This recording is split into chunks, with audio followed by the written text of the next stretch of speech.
Qual é a projeção que tu faz para essa tecnologia? É que vai ter um site de uma comida lá e vou baixar uma MP3 daquela comida para sentir o cheiro? Se ninguém me conhecesse, tá? Pra mim existem dois caminhos claros pra se ganhar dinheiro. O caminho da renda rápida e o caminho da renda pra sempre. O caminho que você faz uma renda passiva. Por qual dos dois caminhos eu iria? Pelos dois, ao mesmo tempo. E começarem a me gerar renda. Como, por exemplo, eu tenho um vídeo de 3 anos atrás que me geram aí $1.000 por mês. Há 3 anos já. E imagina que você pode ganhar, inclusive, começar a ganhar já semana que vem com o vídeo que você produziu hoje. Estava explicando algumas novas tecnologias que vocês estão desenvolvendo, que era para 2021, 2022.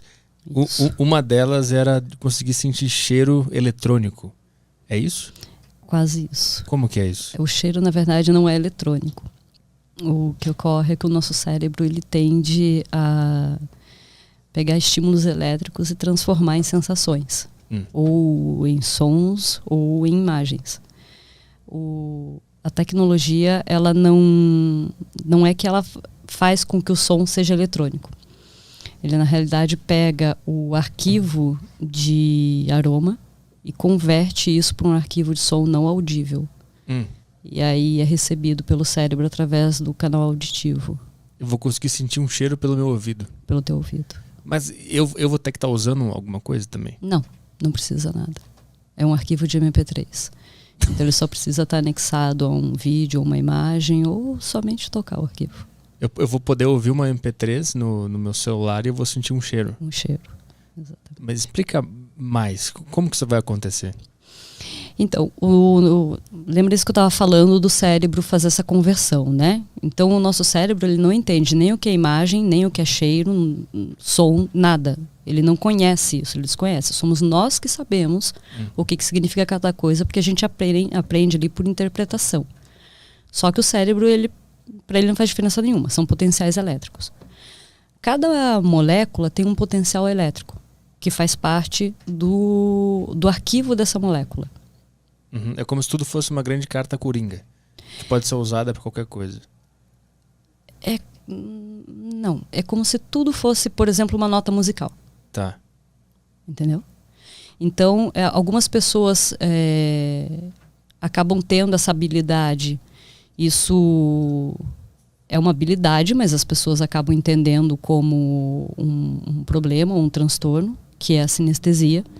Que são aquelas pessoas, por exemplo, que ouvem uma música e veem cores. As cores das notas musicais. Isso é sinestesia.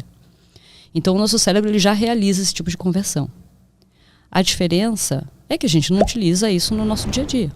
Porque a gente está usando só as vias para aquilo que é de fato. Então, por exemplo, você quer distinguir a cor de uma roupa. Bom, os teus olhos funcionam, estão enviando o sinal elétrico para o cérebro, ele está convertendo aquele sinal elétrico numa determinada cor, por causa dos sensores que a gente tem nos olhos. Quando você está falando de um aroma, você tem no nariz alguns sensores, que quando as moléculas tocam esses sensores, disparam um sinal elétrico. Esse sinal elétrico é interpretado pelo cérebro como um determinado cheiro. Então, por exemplo, você aprende quando é criança que o cheiro A é cheiro de chocolate. E para você é um cheiro de chocolate.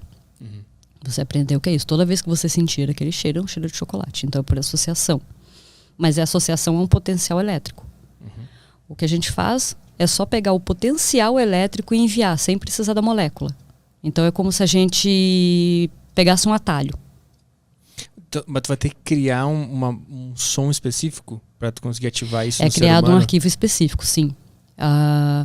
Por exemplo, o cheiro que é mais próximo ali, né, que a tecnologia ainda está em desenvolvimento, mas que já tem a percepção de um cheiro mais floral, é uma média de 4.000 frequências eletrônicas que formam aquele cheiro. E aquilo tudo é compactado, então ele é gravado em camadas. Todas essas camadas são sobrepostas e daí elas são fundidas. Quando elas são fundidas, elas são convertidas em MP3. E aí dá uma média ali de... Tinha alguns arquivos que ficavam com 2 minutos e pouco. Agora já está conseguindo alguns arquivos com 40, 50 segundos. Tu ia ter que ouvir 2 minutos daquele áudio para sentir o cheiro. Agora com 40 segundos agora com 40 segundos. Então tem que refinar, né? E 65% dos voluntários estão sentindo os cheiros, mas ainda tem 35% que não estão. Então vai precisar equalizar um pouco mais a tecnologia. De alguma forma, a nossa cultura e nossos ensinamentos dessas relações interferem no cheiro que eu vou sentir, ou isso passa por trás de toda a construção social de associação e tal? Ele interfere no aspecto assim, a nossa sensação de cheiro, ela é muito ligada a momentos da nossa vida. Uhum. Então, por exemplo, quando você era criança, você comia bolinho de banana e sentia aquele cheiro. Então você sempre vai associar o bolinho de banana. Uhum. E às vezes o cheiro é um cheiro de baunilha. Uhum. Mas está associado ao bolinho de banana. Então muitas vezes quando você sentir o cheiro, você vai pensar, o cheirinho do bolinho de banana. Então por isso que é refinar cada vez mais a tech. Até que ela vai ser lançada com algumas fragrâncias, mas ela passa ainda por um processo longo de evolução até que todos os cheiros estejam mapeados ali. Uhum. E consiga fazer daí passar por trás mesmo. Sim. A experiência da pessoa, a experiência pessoal dela é considerada nos testes e no desenvolvimento dessa tecnologia? Não, só fatores ambientais e genéticos. Ambientais é o que especificamente? Por exemplo, pessoas que vivem em regiões mais quentes, elas têm tendência a sentir o cheiro de uma maneira diferente do que pessoas que vivem em regiões mais frias.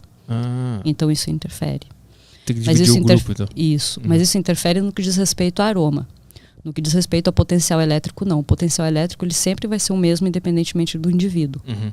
A questão é que, como a pessoa que, por exemplo, mora numa região mais quente, ela é mais suscetível a determinados aromas, porque existe ali uma evaporação maior desse cheiro específico, então acaba acontecendo que tem se percebido que algumas pessoas têm um pouco mais de sensibilidade, então sentem mais forte o cheiro, enquanto outras demoram um pouquinho mais para sentir. E isso vai precisar ser calibrado. Outro fator que deu para perceber que também influencia é a faixa etária. Também influencia na percepção. Por quê? As pessoas mais velhas têm essa capacidade mais afetada, ou ao contrário, elas sentem mais cheiro? Depende do cheiro. Cheiros que são mais voltados a amadeirados ou almiscarados, e cheiros também mais relacionados, por exemplo, a temperos, especiarias, pessoas mais velhas sentem mais. Interessante. E os cheiros que são mais adocicados e mais florais, pessoas mais novas sentem mais. Então tá dando para perceber que tem uma diferença aí.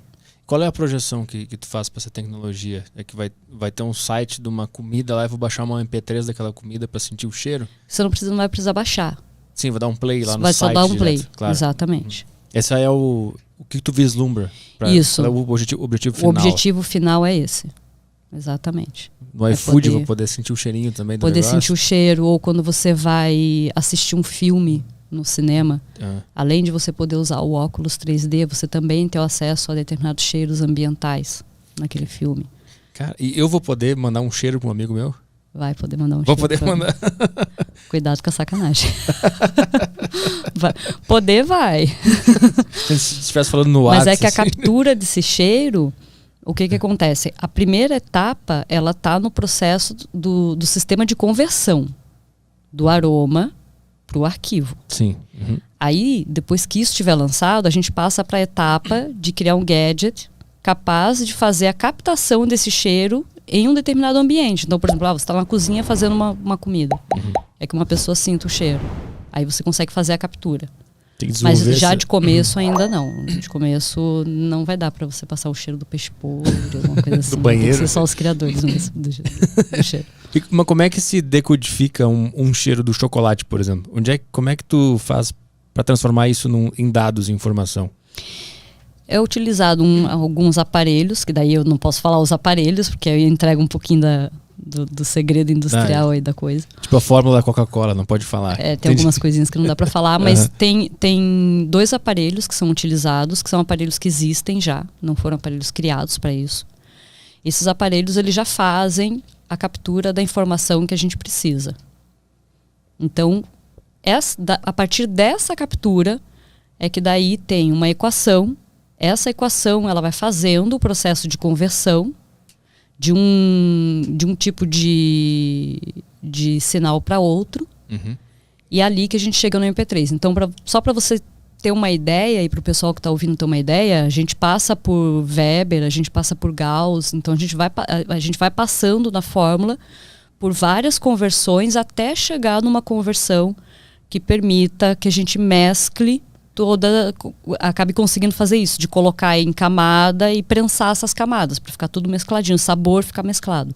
Então é mais ou menos, para dar para entender bem um exemplo, sabe quando está gravando uma música que daí tem os canais de acordo com cada instrumento, e depois é pego esse arranjo e é feito toda a edição? É isso que é feito. Fazer então uma mixagem daquele É feita uma mixagem, exatamente. Então é mais ou menos como se a gente tivesse uma orquestra com vários instrumentos diferentes e esses instrumentos tocando ao mesmo tempo.